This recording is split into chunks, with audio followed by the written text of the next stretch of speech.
হুজুর আব্বা, হ্যাঁ বলছি আপনি কি বিয়ে করেছেন?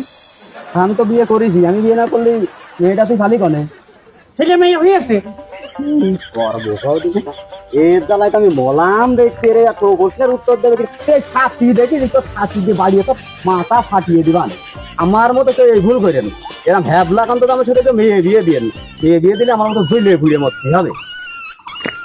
তা তোর মতো লোকের কাছে আমি মেয়ে বিয়ে দিয়ে খাই খাইছি, হুজুর আব্বা, আবার কি হইলো? আপনি ছাই খাতে গেলেন কা? আমার একটু বললে আমি 10 কেজি চাল পাঠিয়ে দিতাম, খাইতেন। ও এর কথার আমি কি উত্তর দেবো এখন? এর কথার কোনো উত্তর আমি দিতে পারছি না।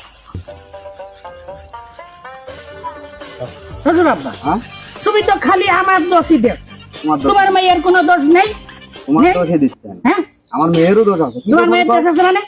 তোমার মেয়ে আমার ফকির বানায় ফেল দিল। কি করে? আজকে কয় 2000 টাকা দাও, কালকে দাও কয় 3000 টাকা দাও, ওই পরশু কয় 10,000 দাও, এই করে করে তো আমার ফকিরই বানাই ফেল। আমার মেয়ে এত টাকা নিয়ে কি করছে? কি করছে তা আমি কি করে পাবো? তুমি কি টাকা দিচ্ছ তুমি জানো না? আরে টাকা কি আমি দিয়েছি নাকি কোনোদিন? টাকা দেও নি, না। শালা জামাই তুমি টাকা দেও নি।